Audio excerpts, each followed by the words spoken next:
కళామందిర్ ప్రసాద్ వస్త్ర వ్యాపారంలో ఆ పేరే ఒక వైబ్రేషన్. బిజినెస్ సెక్టార్స్ లో ఆయన ఒక సెన్సేషన్. ఎంతో మందిని ఇన్స్పైర్ చేసింది ఆయన డెడికేషన్. ప్రసాద్ గారిలోని దూరదృష్టి, సృజనాత్మకత, నిబద్ధత, పరిజ్ఞానం, నాయకత్వం ఆయన్ని అందరిలోకి ప్రత్యేకంగా నిలిపింది. కళామందిర్ అనే ఓ మహా సామ్రాజ్యాన్నే సృష్టించేలా చేసింది. ప్రసాద్ గారి గురించి ఒక్క మాటలో చెప్పాలంటే సాధ్యమయ్యే పని కాదు.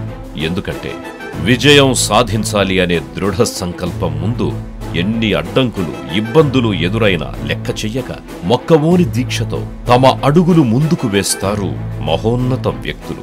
వారి క్రమశిక్షణ, కష్టించే గుణం, అనుకున్నది సాధించాలి అనే తపనే వారికి శిఖర సమానమైన విజయాలను అందిస్తుంది. సరిగ్గా అటువంటి అద్భుతమైన వ్యక్తి శ్రీ ప్రసాద్ గారు.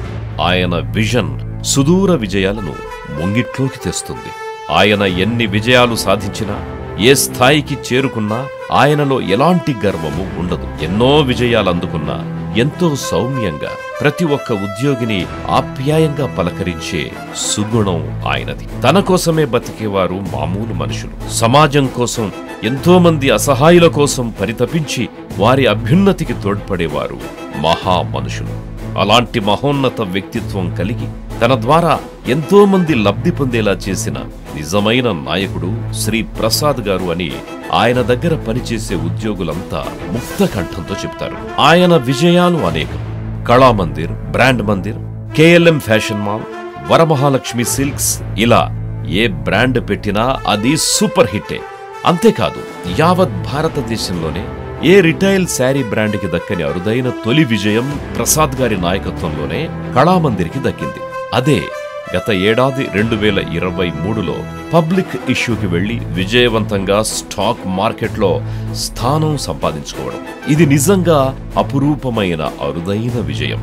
నదీనాం సాగరో గతి, నదులన్నీ సముద్రం వైపే పయనిస్తాయి అన్నట్టుగా ప్రసాద్ గారిలోని ప్రతిభా పాటవారు విజయాలు సమాజ సేవ అనే సాగరంలోనే కలుస్తున్నాయి.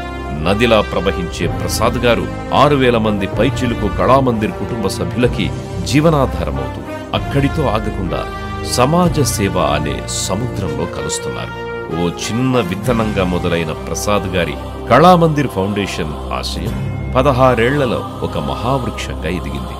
నలుగురి జీవితాల్లో వెలుగురేఖలు నింపాలనే గొప్ప ఆలోచన వేలాది మంది జీవితాలను మార్చివేసింది. శ్రీ ప్రసాద్ గారు అంటే వ్యక్తి మాత్రమే కాదు, ఒక బ్రాండ్, అంతకుమించి ఒక ట్రెండ్. ఆర్థికంగా ఎంతో ఉన్నతికి రావాలి అని ఎవరైనా అనుకుంటారు. అలా వచ్చాక సమాజానికి ఎంతో కొంత తనవంతుగా చేయాలన్న తపన కొందరికే ఉంటుంది.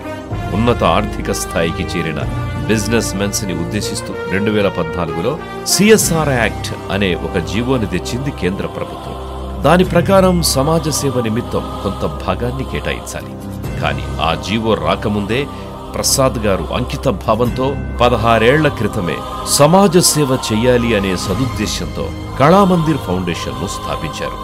ఎంతో మంది జీవితాల్లో వెలుగులు నింపుతున్నారు.